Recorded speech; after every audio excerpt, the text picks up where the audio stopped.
Imagine those moments, where you're just so completely absorbed in something that the rest of the world just kind of fades away. Mhm. Time vanishes, worries disappear, and you feel, I don't know, just fully alive. What if getting into that state wasn't just luck, but something you could actually cultivate to, like, really change your well-being? Yeah, that's exactly what we're diving into today. It's not just a nice idea. There's real substance behind it. Yeah. We're looking at how tapping into your inner artist, finding that state of flow, can genuinely shake things up for your health, your mind, your whole spirit. Right. So that's the plan. We're connecting creativity, mental health, and this psychological concept called flow. We've got some powerful stories. We'll touch on the science and, crucially, give you some real practical ways to bring more of this into your own life. So let's start there. What exactly is flow? Being in the zone. Okay, so flow essentially is this mental state where you're completely immersed, like totally involved in whatever you're doing. You've got this energized focus, you're fully engaged, and you're actually enjoying it. People call it being in the zone, yeah, or maybe locked in. Your sense of time gets all warped because you're just utterly absorbed. And the story behind it is pretty cool, too, isn't it? It came from Mihaly Csikszentmihalyi, a psychologist back in 75. That's the one, Hungarian-American psychologist. And what's great is his research started just by watching people, especially artists. He was fascinated by painters who get so lost in what they were doing Right. that they'd literally skip meals, forget to sleep. They were just completely consumed by the act of creating. Wow. And that's actually where the name flow came from. When he talked to these people, they kept using metaphors related to water. Ah, okay. Things like, it felt like floating, or I was just carried along by the flow. It's this feeling of effortless movement, being swept up in the current of the activity. That makes so much sense. It feels very intuitive. So what are the key ingredients? You mentioned a few things that define it. Yeah, there are about 6 core components. First, intense focus, right on the present moment. Nothing else matters. Okay. Second, action and awareness just merge. You stop thinking about doing it. You're just doing it seamlessly. Mm-hmm. Third, you lose that self-consciousness, the inner voice judging you. Gone. Oh, that's a big one. Definitely. Fourth, you feel a sense of control, like you've got agency over what's happening. Fifth, time gets weird, speeds up, slows down. Yeah, I've felt that. And finally, number 6, the activity itself is the reward. It's intrinsically motivating. They call it an autotelic experience. Yeah. You do it for the sheer joy of it, not for some external prize. Okay, so what's happening in the brain? Why does it feel like that? Well, cognitively, it's about attention. Your brain can handle roughly maybe 110 bits of information per second. It sounds like a lot, but it's actually quite limited. Right. When you're in flow, the activity you're doing basically uses up almost all of that capacity. So there's just no mental bandwidth left for distractions or worrying about what someone thinks or doubting yourself. Your brain is just fully occupied. Okay, that explains the focus and the lack of self-consciousness. Exactly. And that's why it's called an optimal experience. It's incredibly gratifying because you're usually operating at the peak of your abilities, meeting a challenge that's just right for you. It fosters growth and satisfaction. So connecting this to creativity, how does being creative act as a sort of gateway to this optimal state and boost well-being? Well, creativity is one of the most common and reliable ways people enter flow. There's a really deep connection there. It's not for nothing that things like culture days had themes like creativity, the arts, and well-being. Right. There's this growing understanding that creative expression isn't just a nice to have. It's actually pretty vital for both individual and community health. It helps us flourish. And we found some really striking examples of this in action, haven't we? People using arts for healing. Absolutely. Like Raven Dada, she used theater performance as a way to work through addiction. She said something like, in my initial days of sobriety, I needed creative projects to address what was going on. Her play actually mirrored her experience. That's powerful, using the art form itself as therapy. It really is. And then there's Brad Nieziek's play, giving audiences a sense of what it's like inside the mind of someone dealing with a psychiatric condition, using art for empathy. Yeah. Music, too, of course. Performer M.A.J.E. talks about songwriting as this crucial form of expression, how making music can just spark happiness, and visual arts. Kirsten Hatfield, an abstract artist, found that her experience with bipolar disorder actually fueled her work with intensity and passion, turning a challenge into a strength. Wow. Or elder Dr. Duke Redbird, using his visual art to teach indigenous history, keeping culture alive and sharing it. art as connection and preservation. And it's not just the traditional fine arts either, is it? Some examples are really unexpected. Totally. Like Tracy Wittes and her brutal knitting. Brutal knitting. Yeah. She used it to tackle depression, calling it a life changer for dealing with inner demons.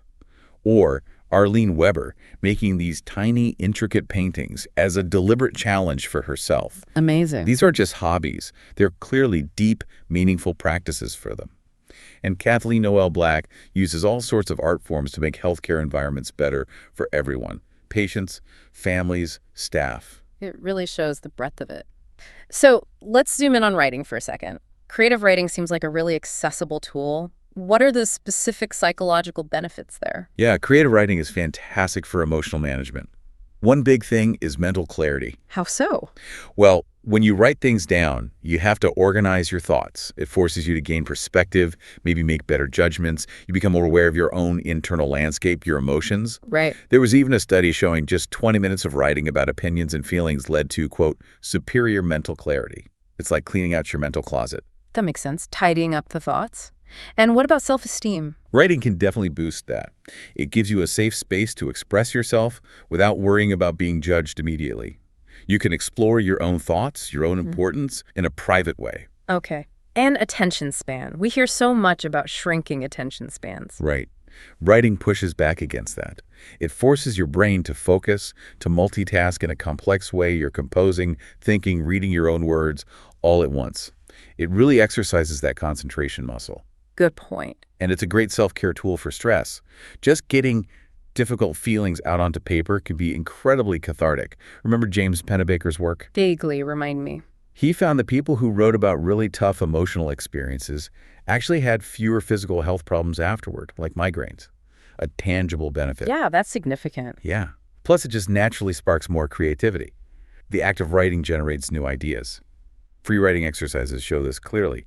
And memory gets a boost too, especially with handwriting. Handwriting specifically. Yeah, the physical act, the sensory input, the feel of the pen, the look of the words. It seems to forge stronger neural connections, helping you remember and process ideas better. Fascinating. So thinking about someone listening who maybe struggles to identify their emotions clearly, we talked about art journaling as a specific technique. Yes, exactly. Art journaling can be brilliant for that. You can combine visual expression with writing, maybe using principles from things like cognitive behavioral therapy or CBT. How would that work? You could structure it like, okay, what was the situation, the trigger, what thoughts went through my head, what feelings did those thoughts create, and what are the objective facts? It helps you pinpoint the emotion moving from a vague, I feel bad, to, okay, I feel angry or I feel scared. Naming it is the first step to managing it. That sounds really practical, a concrete tool. So if we want to actively find more flow, how do we set ourselves up for it? What are the conditions? Right. So the core idea, as we said, is that balance between challenge and skill. Not too hard, not too easy. But there are other key things. You need clear goals for what you're doing. Okay. You need immediate feedback so you know how you're progressing. And you need to be doing it for its own sake, that intrinsic motivation. Another psychologist, Owen Schaffer, actually listed 7 conditions. Knowing what to do, knowing how to do it, knowing how well you're doing, knowing where to go next, if it's that kind of task, feeling the challenge is high, feeling your skills are high enough to meet it, and crucially, freedom from distractions. Freedom from distractions. That feels like a big one today. It really is. So you can definitely shape your environment. First, try scheduling specific time for it. Even just half an hour regularly can build momentum. Makes sense. Like making an appointment with flow. Kinda, yeah. Second, think about your workspace. Is it well lit, comfortable, inspiring? And most importantly, can you minimize interruptions? Turn off those phone notifications. Guilty. Okay, good tip. And third, be willing to experiment. Try new things, different techniques, different materials if it's art. Stepping outside your comfort zone often triggers flow because it presents that optimal level of challenge. Don't be afraid to be a beginner again, basically. Exactly. And don't underestimate the power of community either. Ah, interesting. How does community play in? Connecting with others who share your interest, local groups, online forums, whatever it provides support, you get feedback, motivation. You see people doing amazing work through community art projects, like those, Newcastle Gateshead initiative. Right, I read about those. They specifically use art to improve mental health, combat loneliness, build social bonds. They create these supportive spaces. There was a great quote from someone involved. What did they say? Something like, you're going out learning something, you get fed, you bring something home, you get resources. It's just great. It highlights that shared experience, the reciprocity. That sense of belonging and shared purpose really adds another layer. So flow is clearly powerful in creative contexts, but it's not just about art, right? It shows up elsewhere. Oh, absolutely. It's universal. Think about education.